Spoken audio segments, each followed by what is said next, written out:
दुनिया के तमाम समंदरों में बिछाई जाने वाली 1400 केजी जितने वजनी केबल्स की टोटल लंबाई 14 लाख किलोमीटर से भी ज्यादा है। इतनी ज्यादा कि अगर इन केबल्स को हमारे सोलर सिस्टम के तमाम प्लैनेट्स और उनके मून्स के आसपास लपेटा जाए तो फिर भी इतनी केबल बच जाएगी कि वो अर्थ का दोबारा से एक गोल चक्कर लगा सके।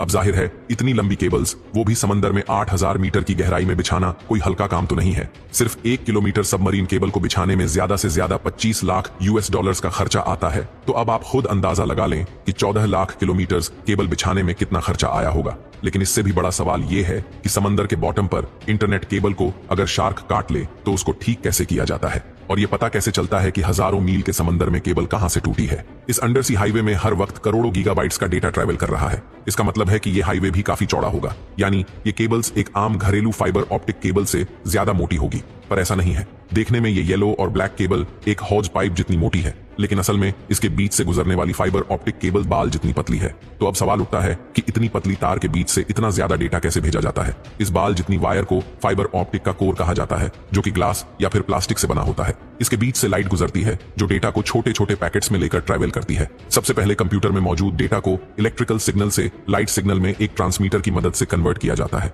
ट्रांसमीटर ये काम लेजर लाइट के जरिए करता है। ये लाइट सिग्नल पल्स की सूरत में ट्रांसमिट या भेजा जाता है, जिसके सिर्फ 2 ही पार्ट्स होते हैं, वंस और जीरोस। लाइट पल्स 1 को जाहिर करता है और जब कोई पल्स नहीं होता तो वो 0 को जाहिर करता है। इन पल्सेस को एक जगह से दूसरी जगह लेकर जाना कोर का काम होता है, जिसके बीच लाइट ट्रैवल करती है। इस कोर के बाहर एक लेयर होती है जिसको क्लैडिंग कहते हैं, और ये लेयर लाइट को कोर से बाहर निकलने से रोकती है। अगर लाइट कोर से बाहर निकलने की कोशिश भी करेगी तो क्लैडिंग उसको वापस कोर के अंदर ही बाउंस बैक करवाता है। इस प्रोसेस को टोटल इंटरनल रिफ्लेक्शन कहा जाता है। अब ज्यादा फासले पर यह लाइट सिग्नल वीक हो जाता है, जिसके लिए हर 100 किलोमीटर के बाद एक रिपीटर लगाया जाता है जो लाइट सिग्नल को बूस्ट कर देता है। इसी पार्ट को पूरा करने के लिए कोर और क्लैडिंग के ऊपर कॉपर की एक लेयर चढ़ाई जाती है, जिसमें 10,000 वोल्ट का डीसी करंट भेजा जाता है। क्योंकि ओशन के बीच कोई पावर सोर्स तो होता नहीं, इसीलिए इन एम्पलीफायर को पावर देने के लिए कॉपर लेयर से गुजरने वाला करंट काम में लाया जाता है। फाइबर ऑप्टिक केबल एक से ज्यादा सिग्नल्स भी एक साथ ट्रांसमिट करने की सलाहियत रखती है। इस टेक्निक को वेवलेंथ डिवीजन मल्टीप्लेक्सिंग कहा जाता है। अलग अलग कलर्स की लाइट्स को एक साथ फाइबर ऑप्टिक्स से गुजारा जाता है और हर एक कलर की लाइट में अलग अलग डेटा पैकेट्स होते हैं। जैसा कि आप जानते हैं कि speed of light 1080 million kilometre per hour होती है, यानी ये डेटा एक जगह से दूसरी जगह स्पीड ऑफ लाइट से पलक झपकते ही पहुंच जाता है।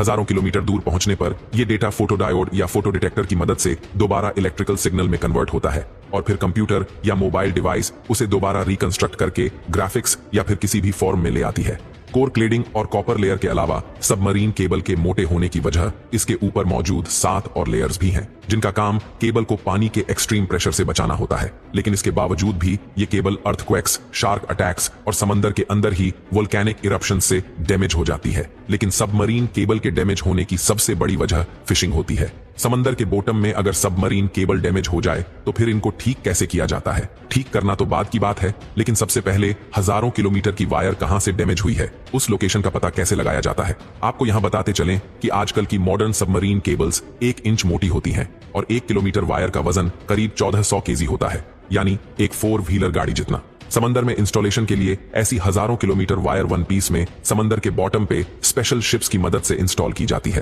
पूरी रिसर्च के बाद जब एक खास एरिया चुना जाता है तो वायर के बड़े बड़े रोल्स शिप में लादकर उस लोकेशन पर लाए जाते हैं, और एक स्पेशल रोबोटिक मशीन जो समंदर के फ्लोर पे चलने की सलाहियत रखती है उसको इस्तेमाल करके 1 मीटर तक फ्लोर खोदा जाता है और साथ साथ उसमें केबल बिछाई जाती है। ये काफी स्लो चलने वाला काम होता है, जिसे बड़ी सावधानी से करना बहुत जरूरी है। जब एक वेसल में रखी वायर खत्म हो जाए तो केबल से भरी दूसरी वेसल मंगाई जाती है और पहली वायर का कोना नई वायर के साथ कनेक्ट करके बिछाने का काम आगे बढ़ाया जाता है। इस पूरे काम में सबसे बड़ी रुकावट मौसम पैदा करता है।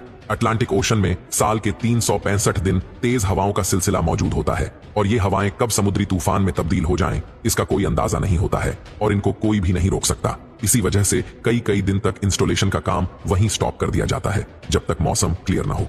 अब जब इंस्टॉलेशन का काम ही इतना मुश्किल है तो सोचिए रिपेयर का काम कितना मुश्किल होगा। सबमरीन केबल के दोनों एंड पॉइंट्स पर डेटा सेंटर्स होते हैं जो केबल की एक्टिविटी को 24/7 मॉनिटर करते हैं। जैसे ही दोनों का कनेक्शन टूट जाता है तो इसका एक ही मतलब है कि समंदर के बीच केबल टूट गई है।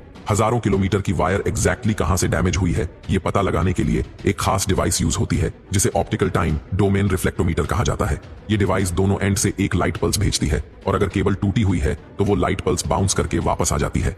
वापस आने वाला पल्स कितनी देर में वापस आया और सिग्नल की मजबूती कितनी बची है, इससे अंदाजा लगाया जाता है कि एग्जैक्टली कितने किलोमीटर्स के बाद केबल में डैमेज है। यही प्रोसेस दोनों एंड से किया जाता है और वेरीफाई किया जाता है कि दोनों की लोकेशन एक ही है कि नहीं।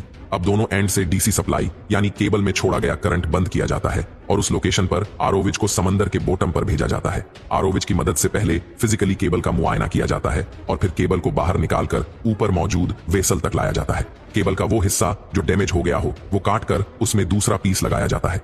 फाइबर ऑप्टिक का कोर क्योंकि ग्लास का बना होता है, इसीलिए ये काम काफी सावधानी से करना होता है ताकि एक ग्लास दूसरे के साथ वैसे ही जुड़ जाए जैसे वन पीस में था। इस प्रोसेस को स्प्लाइसिंग कहा जाता है। अगर केबल कम पड़ रही हो या समंदर का बॉटम काफी ज्यादा नीचे हो तो पहले एक हिस्से को ऊपर उठाया जाता है, उसमें दूसरी एक्स्ट्रा वायर जोड़कर दोबारा नीचे बिछा दिया जाता है। फिर यही प्रोसेस टूटी हुई वायर के दूसरे एंड पे भी किया जाता है।